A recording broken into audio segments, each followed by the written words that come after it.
This episode of the Brewtally Speaking podcast is brought to you by On Point Pomade. Keep your beard and hair looking on point with their line of pomades and beard oils over at onpointpomade.com. Use our code BSP15 at checkout and get 15% off your total purchase order.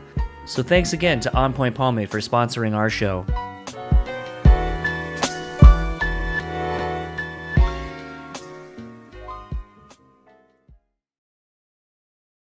This episode is also sponsored by the Bean Bastard Coffee.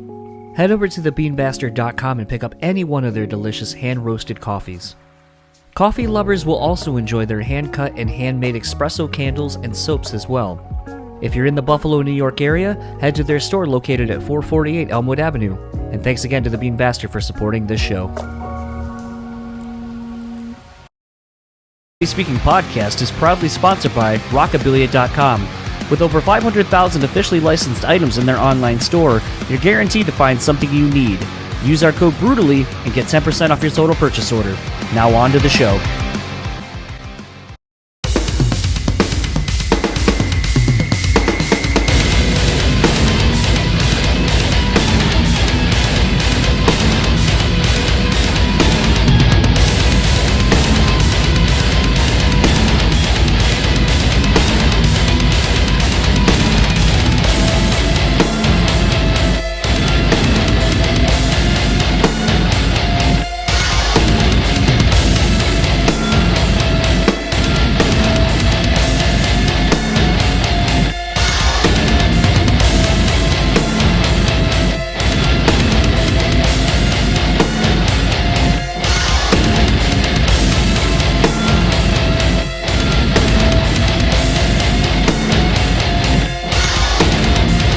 What's up, everybody? Welcome to another episode of the Brewtally Speaking podcast. I am your host, John, and this episode's guest is Johannes, vocalist of Avatar. This was a fun one. It's funny. I remember when Johannes was actually on the Talk To Me podcast a few years ago, and To Me was like, I don't even know how to say your last name, and I'm not even going to try to pronounce it because I just am not going to fuck it up. So if you know how to say it, you know how to say it. And if you don't, that's okay. I believe it's Ekstrom. See, again, that's why I don't like saying names because I don't like fucking them up.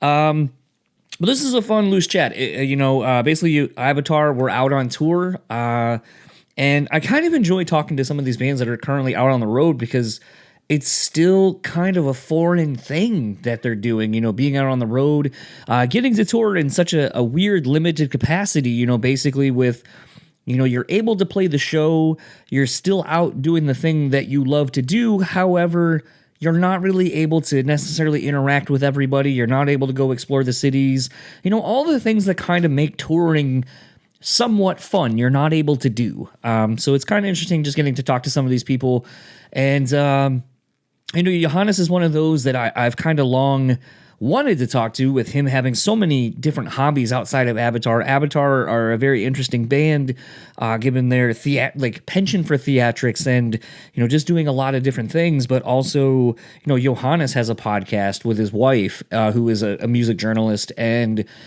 kind of getting to kind of pick someone else's brain that is now involved kind of on the other side of this that maybe you weren't, or have an appreciation now all of a sudden for being on the other side of it and kind of leading conversations.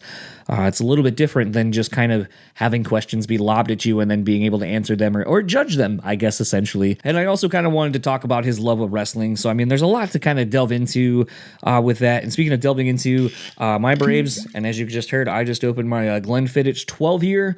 My Braves are literally playing right now Game 2 of the World Series against the Houston Astros. Boo. We pulled out a win last night, 6-2, not at the cost of our starting pitcher fracturing his leg, apparently. Caught a liner off of his ankle. They thought it was just a real bad bruise, swelling and all that, took him out of the game. And he ended up just kind of pitching a whole nother inning around it. And then they took him to get x-rayed and then found out basically he had a fracture in his foot, or in his leg. So the dude was playing a whole inning on a broken leg, which is just insane. Currently, things aren't looking so hot right now. My Braves, it's bottom of the first, and there's a runner in scoring position and only one out. So let's hope that the damage is pretty minimal. Speaking of minimal damage, I am drinking, like I said, the 12-year Glenfiddich. It's been since 1999 since the Braves were in the World Series. So shit, I was a freshman in high school when that happened. So in honor of that happening, I thought I would actually have a nice sip of something delicious and a little bit more refined to kind of commemorate everything. And yeah, without further ado, hold on. I definitely took a bigger pull than I wanted to, but the thing that's interesting about some of these single malt scotches is kind of just the kind of like oaky flavor that you get, the kind of the burn, as it were. I've always kind of really enjoyed these. Many years ago, there was a bar that I used to go to that would do half off nights and literally half off everything. And what was really interesting about it is that's where I kind of really started trying the various, single malts, your Highland scotches, your lowland scotches and stuff like that, and kind of learning the differences in the flavors and so forth. And I actually tend to think, based on what little bit of research I've done tasting these things, I think I actually prefer more of the single malts or even the lowland whiskeys, scotches, and so forth. But Glenfiddich was a really good one. My wife bought me this bottle a little while ago around our 5th year anniversary to kind of commemorate that. So kind of keeping it all into the relationships of doing things with your spouse. Without further ado, though, here is my conversation with Johannes from Avatar. I'll talk to you on the other side of it.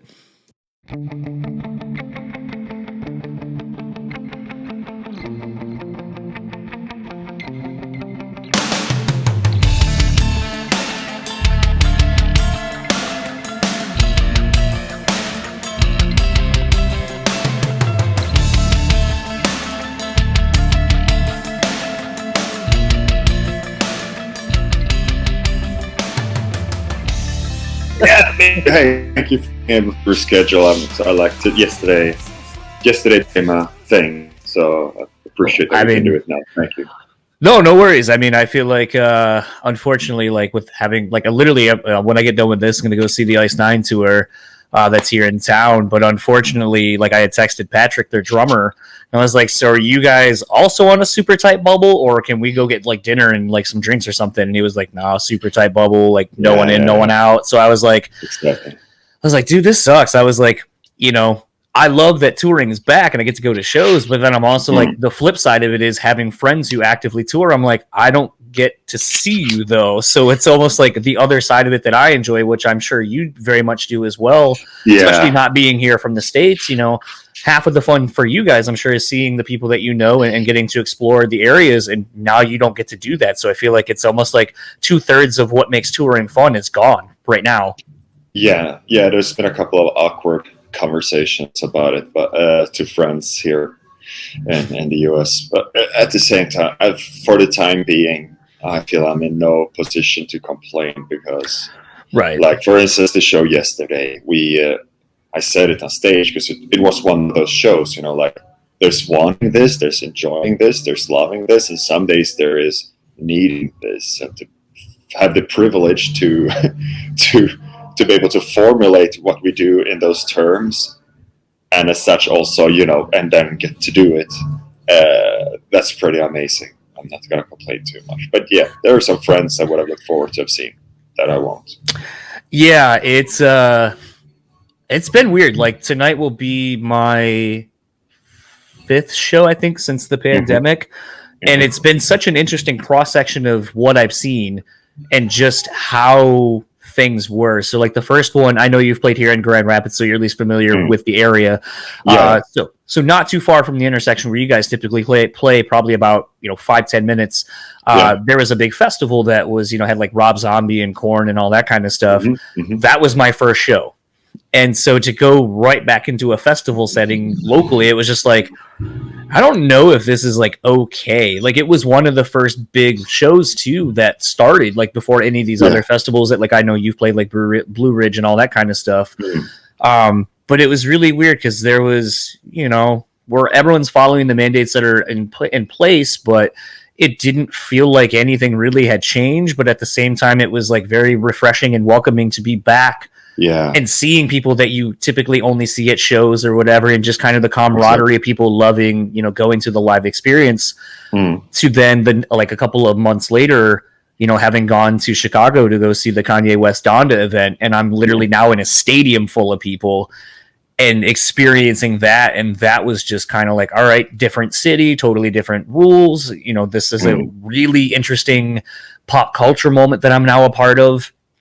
So then going to a 420 cap room a couple of days later and seeing Knocked Loose in a sold out show, to now going to kind of that mid, 1800 cap room show or so. Yeah. And it's one of those where just kind of having experienced pretty much the gamut now of what live music was pre-pandemic, now post-pandemic, and just kind of seeing it. It's been really interesting just to see the shift in how we as people treat each other, how we treat the venue staff. I've noticed a lot more people seemingly are a lot nicer to the venue staff than they used to be.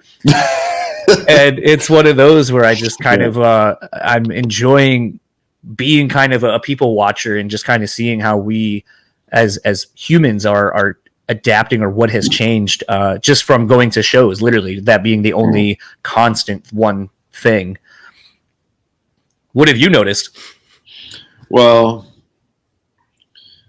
a lot of, like, again, we really try hard to do our part, and we are the thing that is being moved around, so we try to really hard to prevent that anyone picks anything up wherever we are, so we don't bring it to the next place.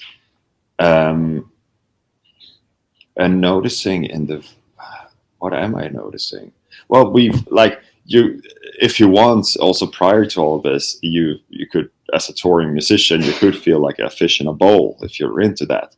And I wasn't, but now I really am a fish in a bowl. And of course that's different, but it's like so much.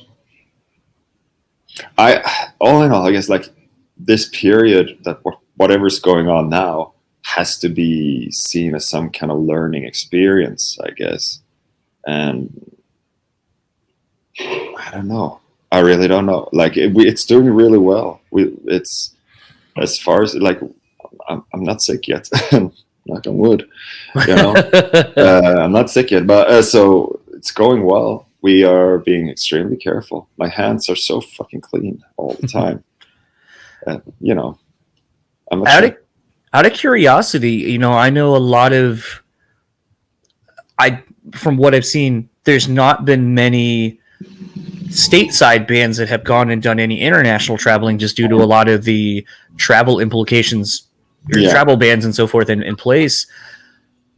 I think you're one of the first bands, at least that I've talked to, really, that actually has made it over here. Well, it's because it's been deemed in the best interest of the United States of America that I come over and sing. No, because the borders, things will start opening up again, I think November, for us Europeans, for real. But you could get a national interest exception in your visa for a limited time. And and it was proven, again, in the best interest of you and your fellow citizens. It was in your best interest that me and my fellow musicians came over to sing and dance and play. And that is in accordance with a presidential decree. It says so in my passport on the page that has my US visa. So I guess we had a really good lawyer for that. But because it's you could have it for, obviously, special national interest would have been like, I think I have the cure for COVID and I need a laboratory at MIT for that. Okay, cool. He gets flown over, or stuff like that. But then I know that as this was booked, like, we pay American taxes for with the business we do over here, and we work with a lot of Americans and we entertain a lot of Americans, I guess, was the reasoning. So there was a national interest in terms of business. And I don't know, like, we try to keep up our part of the bargain by being, again, pretty darn safe, I think we're doing a fair job out of it.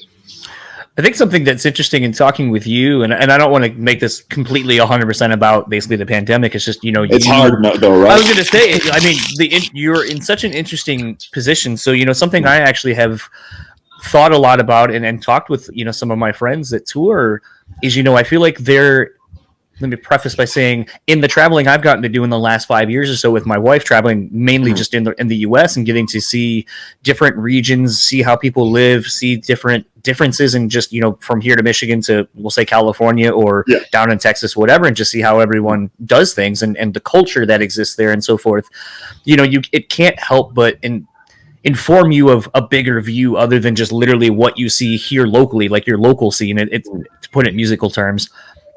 But I often say, I feel like my friends who get to travel abroad, like internationally, that can't help but also inform you on global issues and so forth, because you're literally seeing some of these places where when people talk about it, people have no idea what they're seeing or what to expect. And I think it puts everything into perspective. So with you being one of the first foreign people that's come over here now during all of this, has it been interesting for you to firsthand kind of see things that maybe you had only heard smatterings of in your local news or in your... Well, I don't know if it was more of that. That's true all the time, I guess, but but again, I live as all of Europe under that ton of bricks that is the cultural imperialism of the United States, and under that umbrella, anyway, you know what I mean. That's true. So we get to follow the news a fair bit. Us as a band specifically have ended up spending a good chunk of our careers over here, and thus having a lot of close friends and partners and just that has affected our social media feeds in a different ways. I guess, like I'm relatively I'm more informed about stuff in the US in general due to a personal interest and investment in it compared to other friends back at home to begin with.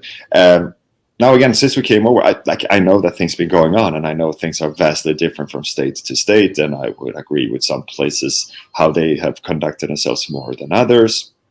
But as we live again in this fishbowl, I don't really get to see it and experience it the way like at home.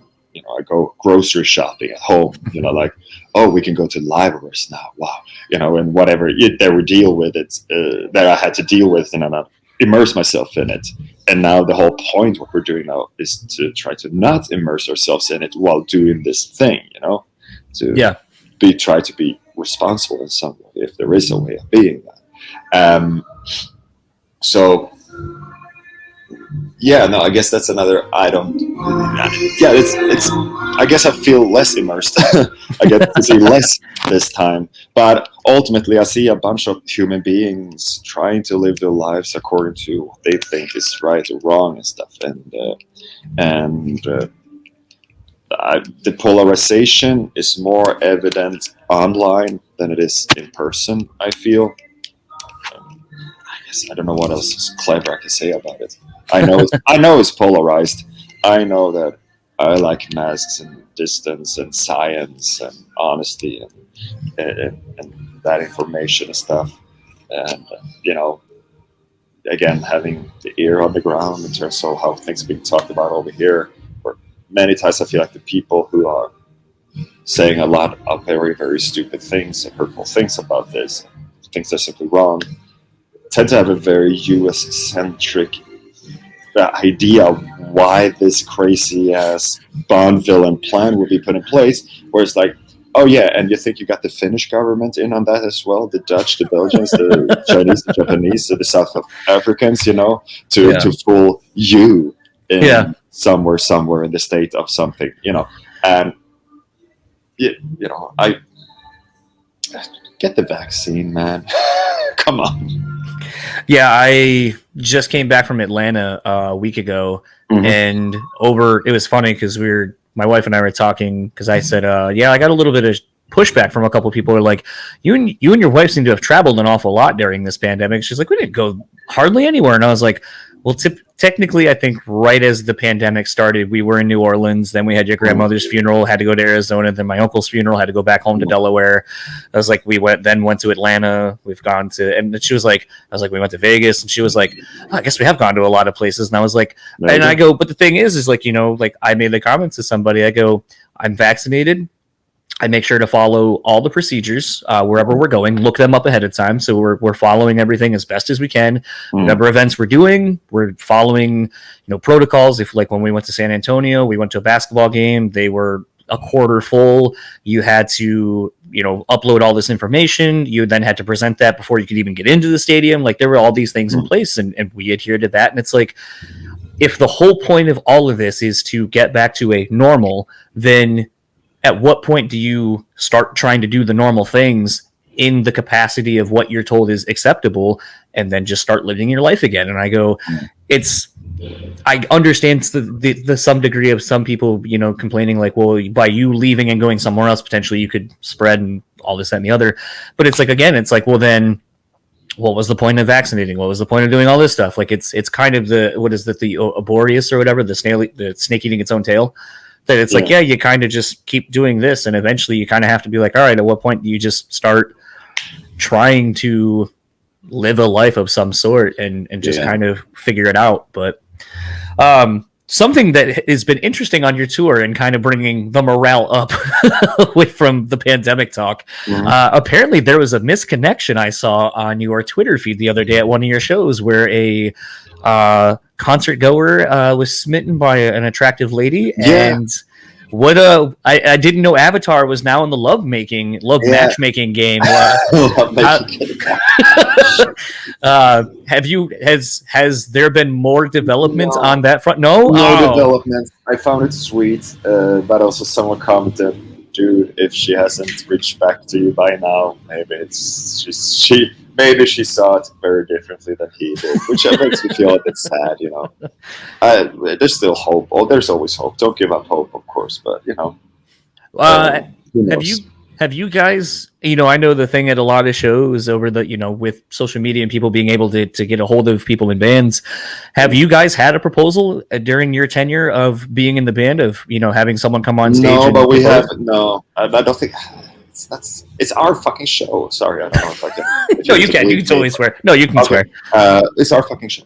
But what we have had are people walking down the aisle at their weddings to our music, and also a few years ago now, we were in Alabama, and this couple of newlyweds ditched their party to catch our show, before going back to the wedding party, and I felt incredibly honored. That was really cool. So we have had that. So there has been romantic connections to the band, absolutely.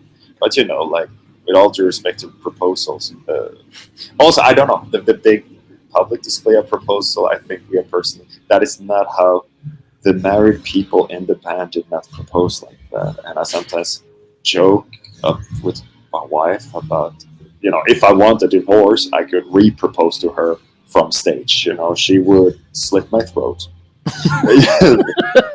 which I understand. So I guess that in particular is not a thing.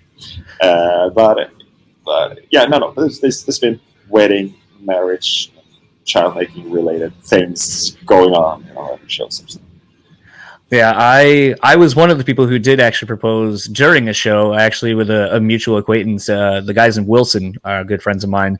And when Wilson was still kind of a regionally touring band here in Michigan at the time, I had booked them, and I had hit up Chad because at the time, and I think he still did it throughout most of the band's career, where he played the big bass drum. And usually it would have like some kind of a saying on it.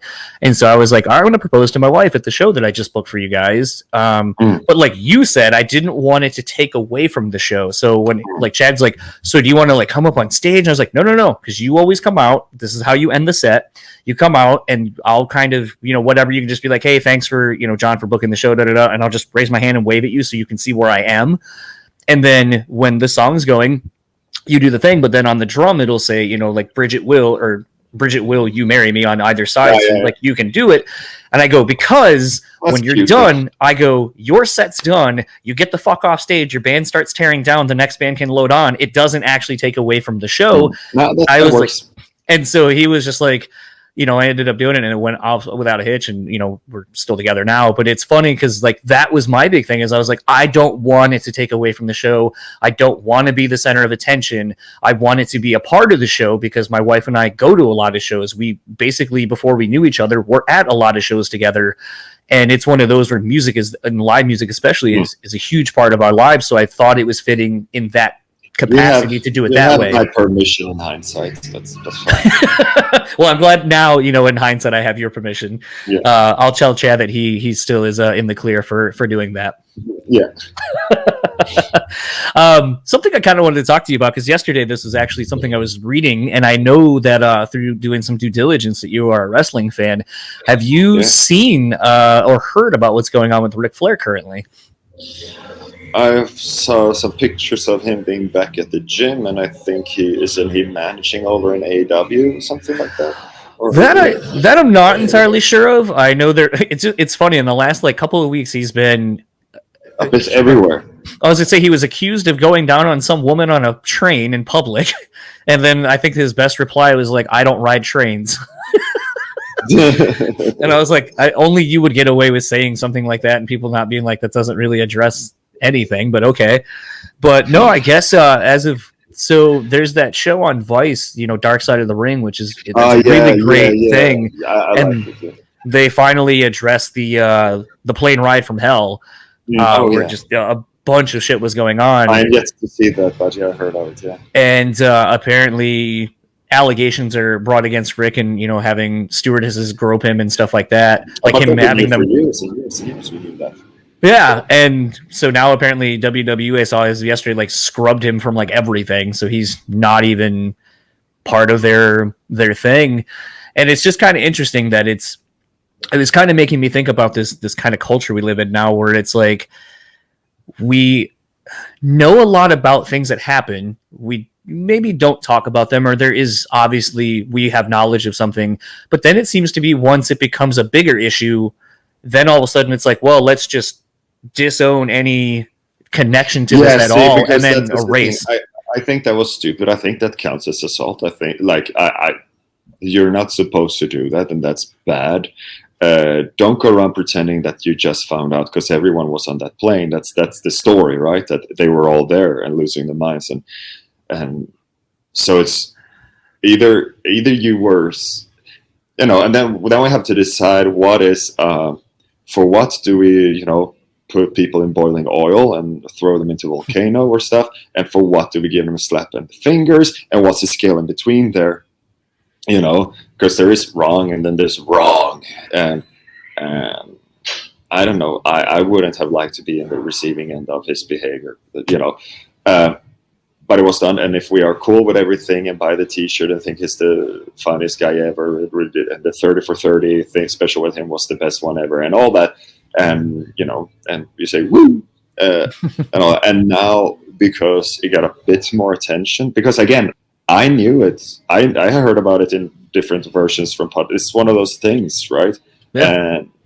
And now, because Vice is doing such a good job with their stuff, it's I guess it hits the mainstream a bit more. But if there's, I guess, Ric Flair is one of, what should we say, 4 pro wrestlers or former pro wrestlers who are truly in the mainstream anyway. The Rock, Steve Austin, Hulk Hogan, Ric Flair, I guess. And two of the four are from that era that have gone through a lot of problems. It's funny, actually. It's something that I was going to read, and I was going to actually. This was kind of my segue into an interesting question. I read someone's opinion where they were saying, what's interesting is, between Hogan and Flair, they never were able to disassociate from their persona, their wrestling persona. They were pretty much those people all the time. Whereas you see someone like Stone Cold or The Rock, and they are able to be. But how true is that? When in Hulk Hogan's case, his persona was much nicer than he'd proven to be in real life. If you add up all the stories. Well, right, and that was kind of the thing. Was at least the interesting part about it is, you're like, well, that was, Hogan's a little bit different than Flair. Like when you hear something like this from Flair, you're like, well, I mean, not entirely shocked. But like with Hogan, it was a lot of, well, he was the guy that, eat your vitamins, say your prayers, all this kind of stuff. And then all of a sudden it's like, now you find out he might be low-key racist. He's all this other shit. And you're like, well, all right, that's whatever. But it's like, it was a different era. It was the kayfabe era back then. And so we didn't know much about their private lives other than literally whatever they wanted to force on us for a storyline or whatever. But you look at someone like, The Rock or Dwayne Johnson and Stone Cold, and it's like they've been able to disassociate from those personas and become who they are. And it kind of makes me wonder if at times, because I feel like part of your, on stage persona is a little bit wrestling inspired, perhaps, if there's ever kind of a hard like duality maybe of you as the performer where it's just you cranked up to 11, or maybe you're not that person at all, and it's really you finding something, a character to kind of slip into for your role as the leader of Avatar, basically. It's not a character. It's nothing that was written down on a paper to shape that. It's dial up to 11 is the right way of describing what's going on there. So I don't know. When I'm on stage, I still don't sexually assault people. So I need to offer on stage. So no, but it's.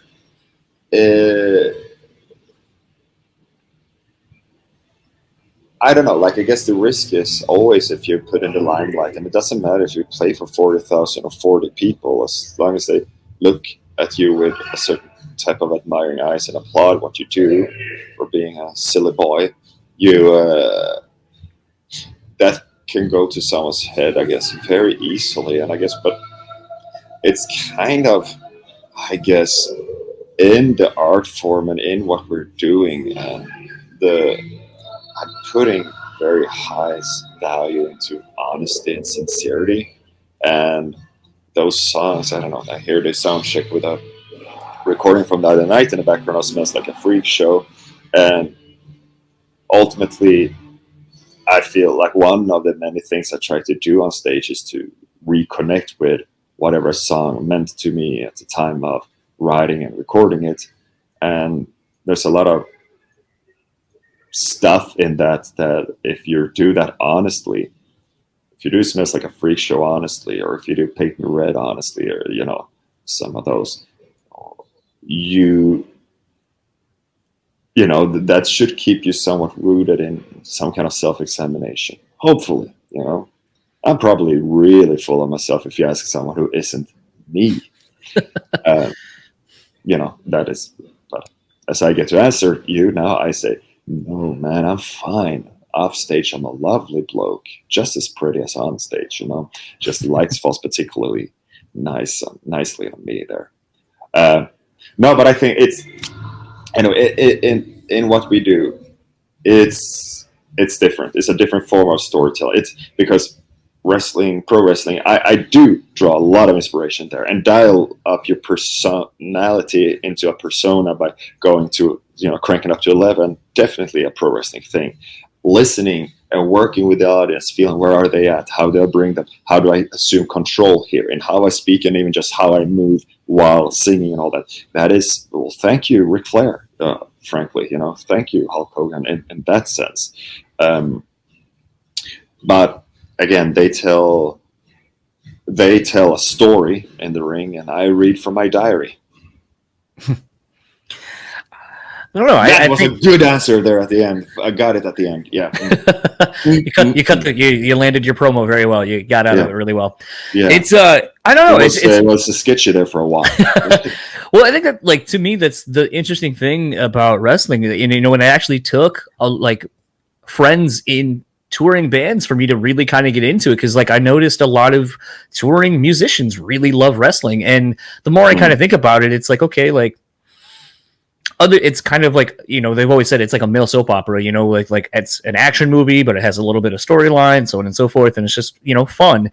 And it was one of those things where getting back into it, I realized how similar that that can be to what you guys do. You know, they Yeah. tour, they're trying to win over audiences. So that's like being a new band where you're trying to get over and you're, you know. There are a couple of things. There are a couple of things, I guess, specifically that because I grew up just loving the real life superheroes on TV and stuff, and wanted Sting to extract revenge upon the NWO and all those good stuff. You know. Now, on top of that, as years have passed, and again, like as I'm working on my thing and our thing, what I keep carrying with me for real is like I'm generally just those art forms that are jazz in a live entertainment form, in the sense that, you know, I've been to the ballet and I love it. I've been to opera and I love it. I've been seeing musical theater, I like musicals, I love it. I like stuff. But the subgenre of live entertainment or the performing arts that are more, you know, dependent on the situation, that is more affected what's going on in the room, there my fascination becomes endless. That those are magicians, those are stand-up comedians, those are music that leaves space for improv, such, you know, jazz, for instance. Those are live DJ sets, if it's done, you know, those who actually do mix on the spot, and of course bands, you know, because we go there with a plan, and I can say there's certain things that I can say every night, but you work on the timing and you erect something in the room that changes things around, and that's, you know, it's not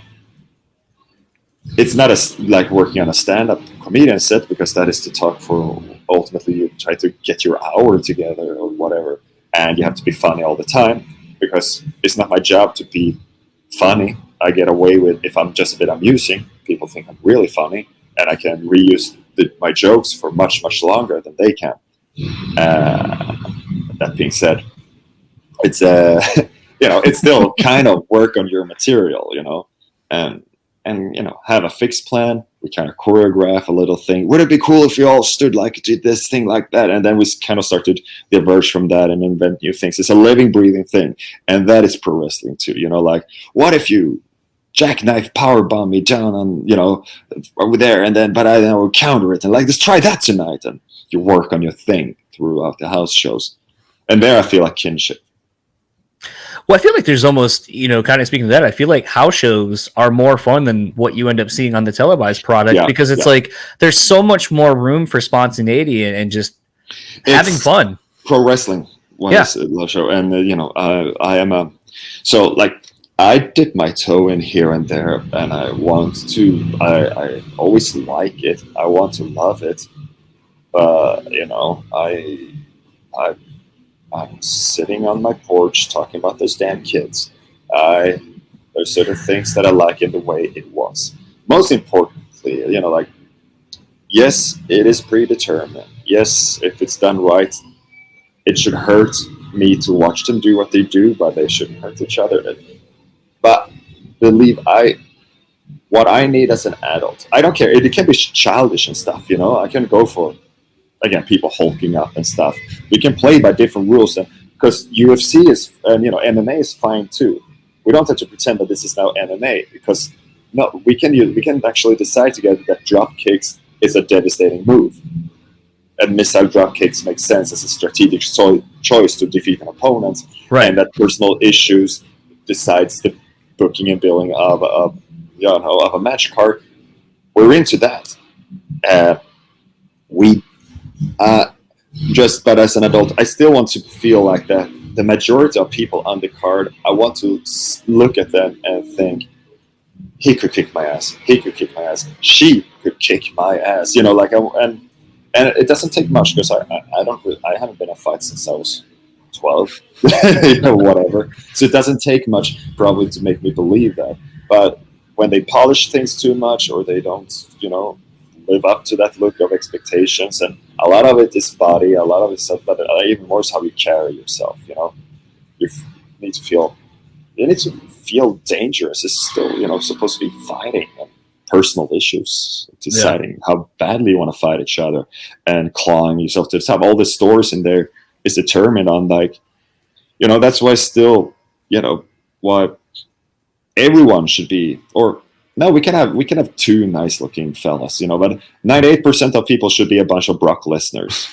That's why because I still believe when he's there. You know, I still like, it's like, he's in trouble. Like there, I keep forgetting that it's predetermined when he's there. Yeah. You know? Well, that's why I love Andy Williams being in AEW, because, you know, I don't know if you've played with Every Time I Die at all or been following Andy at all, but his love of professional wrestling and his knowledge of, like, you know, for when he was doing a podcast for a little bit with now his tag partner, Braxton Sutter, they would talk about, like, all right, we're going to go back to like 1996. We're going to watch all the Thunders and we're just going to like talk about, you know, the card or the one specific match or whatever. And Andy would be like, it's so cool. Like there was a couple of weeks where like this dude, whatever, you know, the guy who, what was the fucking guy's name? He had the Sub-Zero gimmick. Glacier, yes. So he was talking about how like Glacier went on this like 6-week long run, you know, building up to this thing. And he's like, dude, Glacier sucks, but he's so badass. Like it was like, okay, Mortal Kombat's cool. You're going to be Sub-Zero, but you're not Sub-Zero, you're Glacier. And he's Sub-Zero for Mortal Kombat 3 though. And so it's funny, like listening to Andy just break down the character and break down like this and his love of, you know, wrestling. Like when I had him on, when I had first started this show like 5 years ago, you know, he was like, oh, I got interviewed by some little girl and, you know, her dad was probably feeding her questions. And, you know, she was like, if you could go back in time, where would you go? And he basically made the joke that he would go and get stabbed in that, in that bathroom instead of Bruiser Brody. And like, he was like, the girl just looked so concerned and the dad didn't really, I don't think, understood the reference. And as he's telling me this joke, or the story, I'm laughing because I understand what he's saying, because I know he's a big Bruiser Brody mark. But it's one of those to see him now, like where it's like, you know, he's going bald and so is his partner. They decided to grow their hair out because they wanted to look like old 80s action stars or action movie people, or like how the AWA and the NWA and stuff like that, like how those guys used to look like, kind of not in shape, but like you're saying, I believe those guys could kick my fucking ass if it really came down to it. And there's not really that believability or even that kind of attention to detail for going back and appreciating where the art form came from.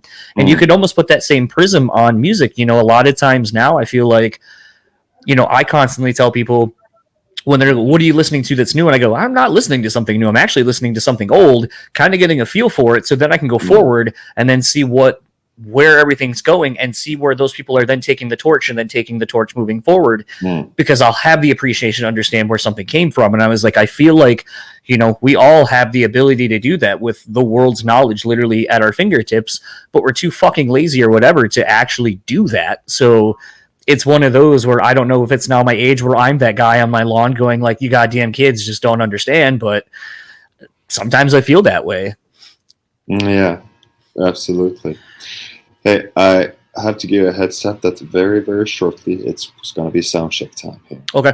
My last question for you actually was going to be segueing into podcasting. I know you have a podcast, and something I love asking fellow podcasters who have done it for a little bit. What is something that you've learned about yourself through doing a podcast? What have I learned about myself through doing a podcast? I don't know. I learned something. What I've been enjoying about it is, you know, because it's me and my wife. It's called Metal Break, and it's finding different ways of talking about metal and stuff. And a chunk of it has been doing interviews, and to be on the other end of it, and in terms of just, it's been interesting, the idea to work of trying really hard to vibe with an artist, trying really hard to, you know, to do your homework and prepare. And if you do the right kind of homework, how easy it gets, because it's appreciated, and then how hopeless it is depending on who you talk to. If they are like, okay, you're not going to talk, why are we here? And just do the journey from the, you know, sit at the other side of the table, I guess has taught me a bunch of things.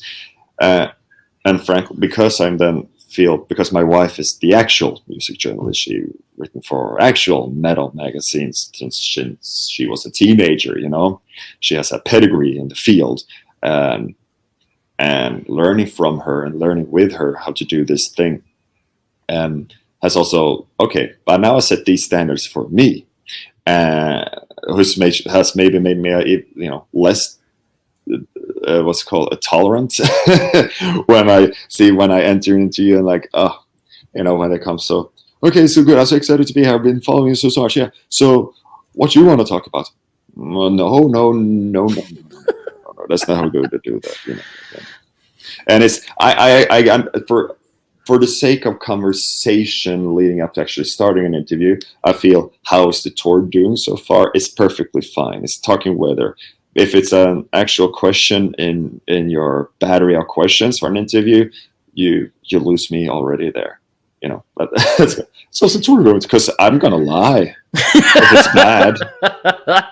I'm gonna, you're not gonna find out what happened, who fought with whose wife or whose blood stains are in the tour bus bathroom. We're not gonna tell you shit about what's actually going on in that sense.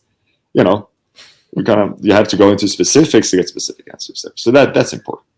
Absolutely. So learning things about being on the other end of it.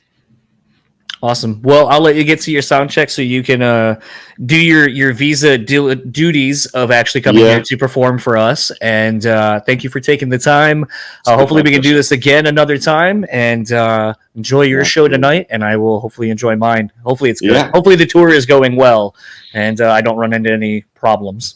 Exactly. And wash your hands. Absolutely. Do all those things. See you, man. Yep. Have a good one. You too. Bye. Boy. So that was my conversation with Johannes of Avatar. Again, want to take the time to thank him for taking time during being out on the road.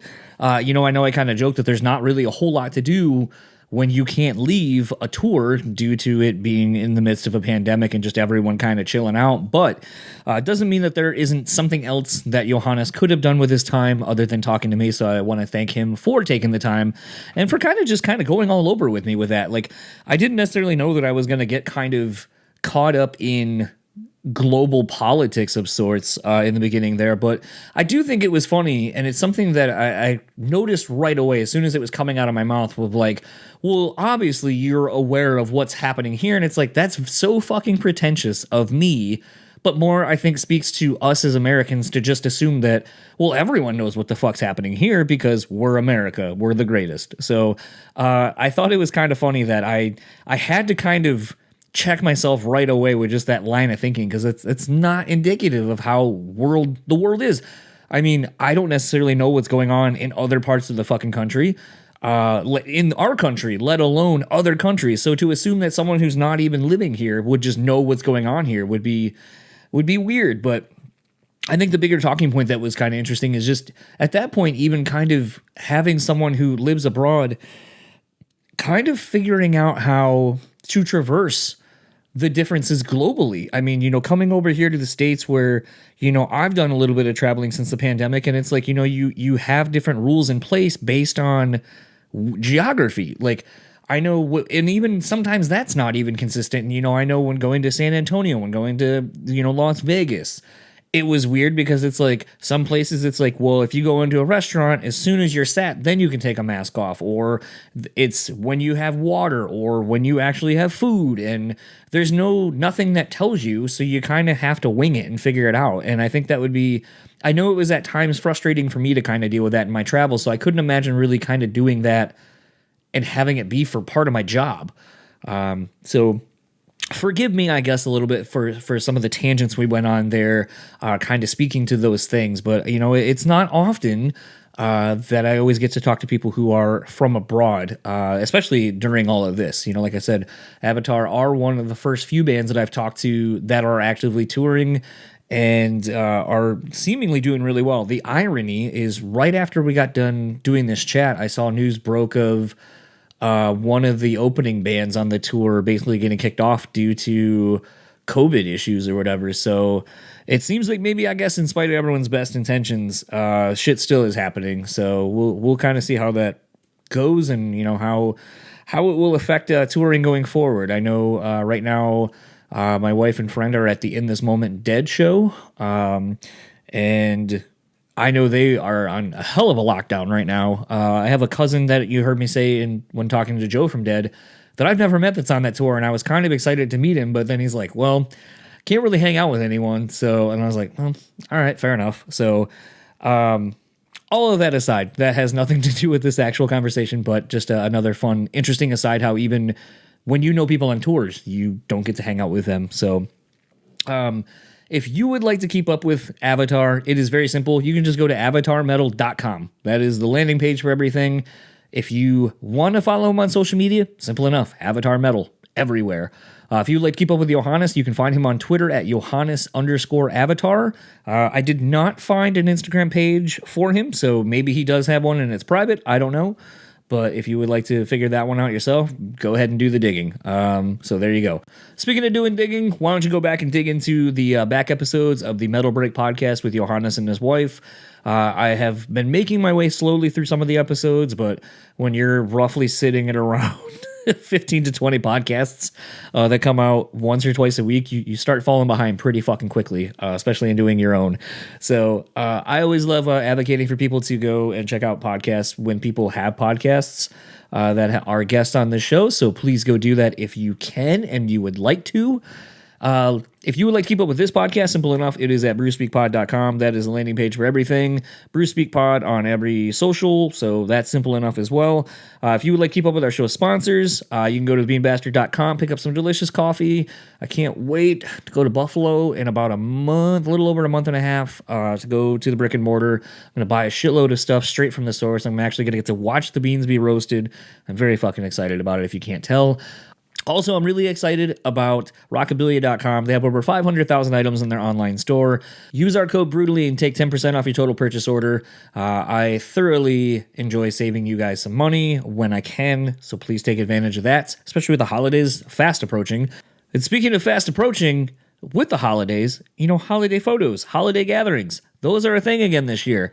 Keep your beard and hair looking on point. Use On Point Pomade. Go to onpointpomade.com. Use our code BSP15, take 15% off your total purchase order. Keep your beard and hair looking on point this holiday season. And I want to shout out our Patreon real quick. I want to shout out our patrons, Mark Tagg, Craig Kent, Dewey, Sarah.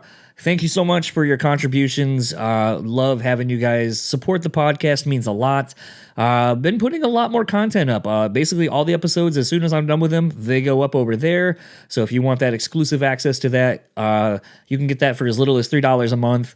What else is there over there? Oh, the What I Learned From a podcast. I just dropped a new episode of that over there. You can get that for as little as $1 a month. And what else do we got? Oh, you know what? I'm not going to tease that. I'm not going to tease that surprise just yet.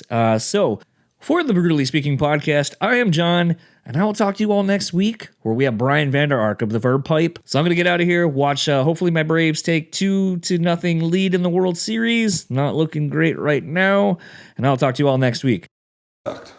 Oh, that fucking sucked. Shao Kahn, what'd you think? That was pathetic. Yeah. Coach, what'd you think?